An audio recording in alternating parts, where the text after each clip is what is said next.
नमस्कार, दुनिया इस हफ्ते प्रोग्राम में आपका स्वागत है। मेरा नाम है खुशहाल। आज हम बात करेंगे भारत चीन सीमा विवाद की। भारत चीन सीमा विवाद को लेकर हाल ही में एक बड़ा फैसला सामने आया। लद्दाख में दोनों देशों की सेनाएं सीमा पर डिसएंगेजमेंट हो चुकी है, यानी पीछे हट चुकी हैं। पूर्वी लद्दाख के गोगरा हॉट स्प्रिंग क्षेत्र में पेट्रोलिंग पिलर 15 पर से दोनों सेनाएं पीछे हटी हैं। विदेश मंत्रालय के प्रवक्ता ने कहा है कि दोनों पक्षों के बीच हुए समझौते के मुताबिक अलगाव की प्रक्रिया 8 सितंबर को शुरू हुई और 12 सितंबर तक पूरी कर ली गई है। करीब 2 साल से दोनों पक्षों के बीच सीमा विवाद को लेकर गतिरोध बना हुआ था, लेकिन सुनियोजित ढंग से दोनों पक्षों की सेनाएं पीछे हट चुकी हैं। मीडिया रिपोर्ट्स के मुताबिक दोनों देशों के मध्य इस इलाके में बने गतिरोध के बीच यह एक अहम घटना है। अब सबसे बड़ा सवाल है कि डिसएंगेजमेंट या सुनियोजित ढंग से पीछे हटने के मायने क्या है, और दूसरा ये कि क्या इस कवायद से दोनों देशों के रिश्ते बेहतर हो जाएंगे। इन्हीं पहलुओं पर बात करेंगे, लेकिन पहले पूरे मामले को संक्षेप में जान लेते हैं। यह विवाद शुरू होता है 2020 के अप्रैल माह में, जब चीन ने पूर्वी लद्दाख में विवादित LAC यानी लाइन ऑफ एक्चुअल कंट्रोल पर सैन्य मोर्चाबंदी की। चीन ने भारत पर LAC पर निर्माण कार्य कराने का आरोप लगाया। गलवान घाटी, पेंगोंग तसो और गोगरा हॉट स्प्रिंग जैसे इलाकों में दोनों देशों की सेनाएं आमने सामने आई। इसी दौरान 15 जून को दोनों पक्षों के बीच हिंसक झड़प हुई। इसमें 20 भारतीय सैनिकों की मौत हो गई और 4 चीनी सैनिक भी मारे गए। दोनों देशों में गोगरा और हॉट स्प्रिंग, डेमचौक और डेपसांग जैसे इलाकों को लेकर भी विवाद है। जून 2020 के बाद दोनों देशों के बीच कोर कमांडर स्तर पर 16 राउंड की बातचीत हो चुकी है। डिसएंगेजमेंट की कवायद 16वें राउंड की बातचीत के बाद ही हो रही है। असल में डिसएंगेजमेंट एक स्थानीय प्रक्रिया होती है। इसमें किसी मोर्चे पर आमने सामने डटे सैनिक पीछे हट जाते हैं।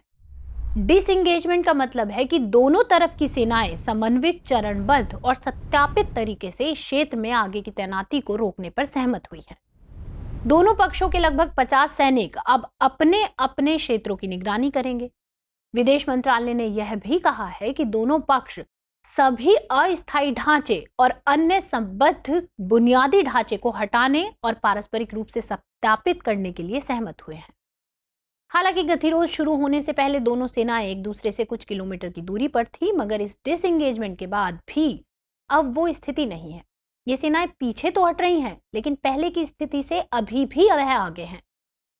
भारतीय और चीनी सैनिक अब संघर्ष के सभी बिंदुओं से विस्थापित हो गए हैं।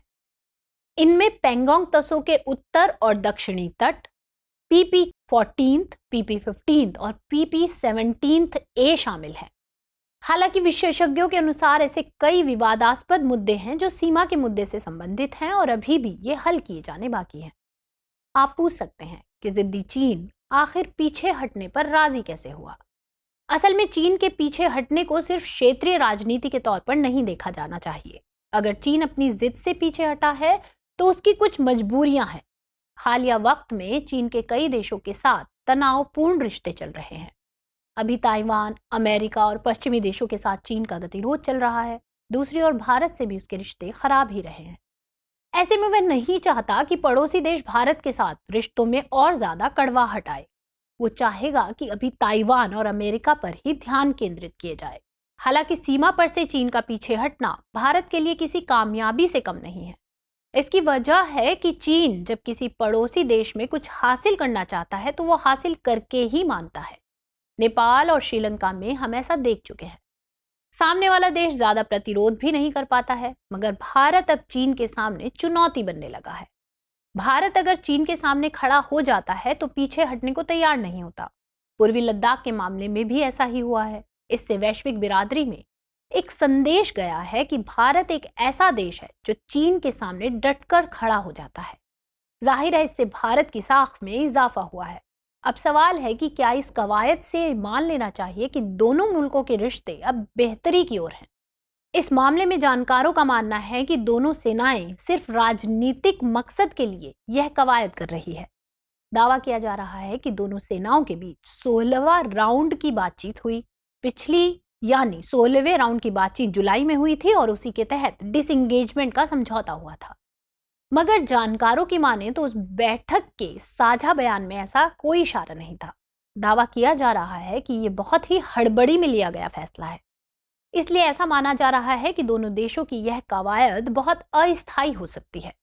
दोनों तरफ की आर्मी पीछे जरूर हट गई है, लेकिन इतनी भी पीछे नहीं हटी कि उन्हें महत्वपूर्ण माना जाए। इसलिए आशंका जताई जा रही है कि यह स्थिति कभी भी बदल सकती है। इसलिए इस कवायद से ये नहीं मान लेना चाहिए कि भारत चीन के संबंध बहुत अच्छे हो गए हैं। एक जमाने में भारत चीन के रिश्ते की मिसाल दी जाती थी, इसलिए हिंदी चीनी भाई भाई का नारा दिया गया था। लेकिन महज एक समझौते से सारे के सारे गतिरोध नहीं सुलझ सकते। यह कदम स्वागत योग्य जरूर है, लेकिन अब तक ऐसा कुछ खास नहीं दिखा जिससे यह दावा किया जा सके कि इसके दूरगामी परिणाम सामने आएंगे। हालांकि इससे भारत चीन के रिश्तों में चले आ रहे तनाव में कमी की उम्मीद जरूर है। दोनों देशों के तनाव में कितनी कमी आई है और इससे रिश्ते कितने सुधरेंगे, यह दोनों बातें अभी भी भविष्य के गर्भ में है। अब बात करते हैं इससे जुड़े सवाल की। पूर्वी लद्दाख से लगी सीमा से चीनी सैनिकों के पीछे हटने के क्या मायने हैं? क्या इससे भारत की साख में इजाफा हुआ है? परीक्षण कीजिए। तो आज के एपिसोड में इतना ही। कमेंट बॉक्स में हमें बताते रहिए आपको ये प्रोग्राम कैसा लगता है। मिलते हैं अगले सेशन में।